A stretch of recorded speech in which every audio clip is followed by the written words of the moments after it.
Welcome back to Fox and Friends. Well, early in the show, we shared with you the first part of my conversation with 8 fellow wives of the officials serving in the president's cabinet. They shared how their faith helps them deal with the political attacks and what it's like seeing their husbands work with President Trump. Take a look. Let's talk about some of the harder parts, because there are some challenges, and each one of our husbands has been attacked, sometimes in very vicious ways. So how do you handle that, and how has it affected you? It affects more than you realize, but I'll be honest in the fact that they try to shield us. It is difficult at times when people are coming at you, and I think it's really important to stop down, dial in with each other, and say, what are the facts, what's the narrative? What are they saying and what's true? And then when you know what's true, you can let go of everything else. Yeah. It's not easy all the time, but it's that's the only thing you can do, really. You'll spend your time trying to respond or set the record straight, and there's no point, because tomorrow there are new headlines. Yes. So. Jen? To her point, it's overwhelming. So there's no possible way to respond or try to defend yourself, I don't think. But when you realize for us, and I think most everybody here, and we put God first, we're going to answer to him. And so being able just to let all of that go, and when you boil down the facts and you know where you are and how that lines up with what you believe, it's easier to let it go. Jeanette? Since my husband's been in public service for a while, I've learned to know how to handle that and just really ignore it. I don't pay attention to it. I don't read or look for it. And if there's something that does get to me, I just, or I find out about whatever they're saying, I just pray about it and let it go. Allison? Yeah. To everybody's point, I think you just have to have a thick skin. Yeah. They don't know the man, or they're not paying attention to the man. Obviously, all of our husbands have left their former lives to come here and, make a difference, make change, try to do what's best for the American people. And if they can't see that, then that's their problem. Catherine, you're used to this. Well, I mean, I don't know about that, because still, the mama bear, the, protector comes out but I don't actually read a lot of it. I'm not on social media looking, I'm not, and there are articles and stuff, but, when I do talk to people, I'm like, one thing you should do, and we should all think about, is that not everything you read is true also. So, that we are grounded and valued in faith, and we have our values. I want to talk a little bit about faith. How important has that been specifically to handling the attacks, this experience? When Scott was playing in the NFL, we heard all kinds of stuff, and Scott would always say, you have to have a short-term memory. When you're playing, you have to have a short-term memory in life. When people attack you, you just have to learn how to forgive them and let it go and move on. And so our faith plays, it is the foundation of everything. I mean, one of our pastors used to always say, you have to have a tough hide and a tender heart. And so it doesn't mean, that you don't get upset and it doesn't bother you. It does bother you, but you have to be tough, and you have to forgive people.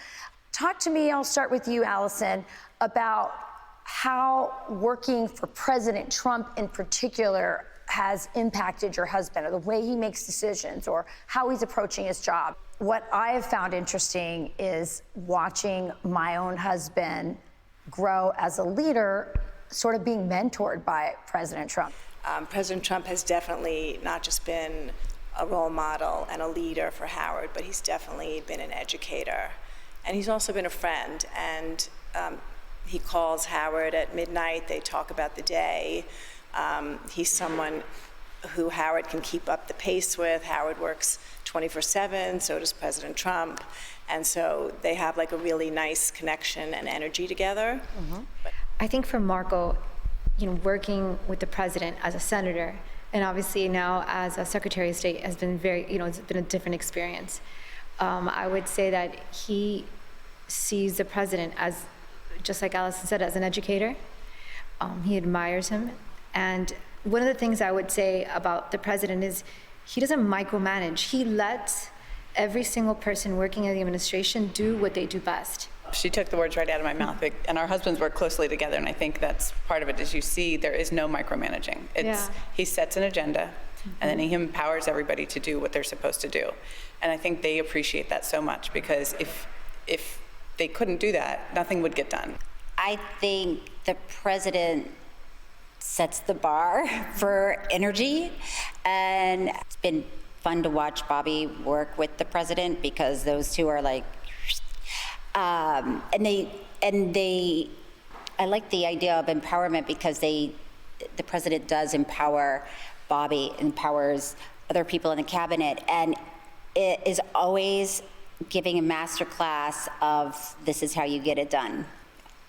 Catherine?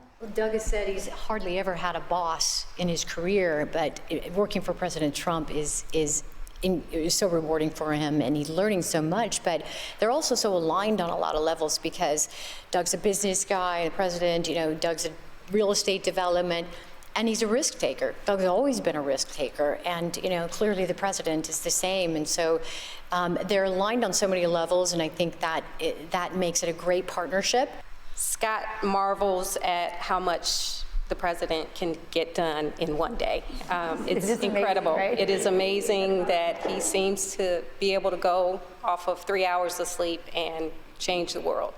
So he is very grateful, to be a part of this administration, and just really considers it a huge honor. My husband is always coming home and telling me, guess what happened in the Oval Office today? Because he's in there a lot, and there's lots of people in there. He lets lots of people come in.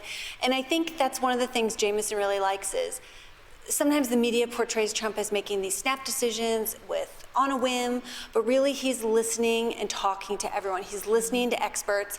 He's getting a lot of information. He's reading a lot of things. And so he's really making a lot of these decisions with a lot of information from a lot of people who know or are experts in their field.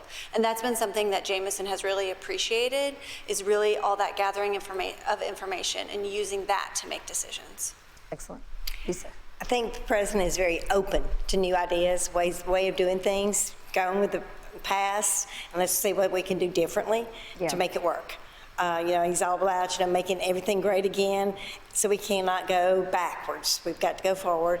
And I think with him and Doug, they've had this relationship for quite a while, to where, do what's best.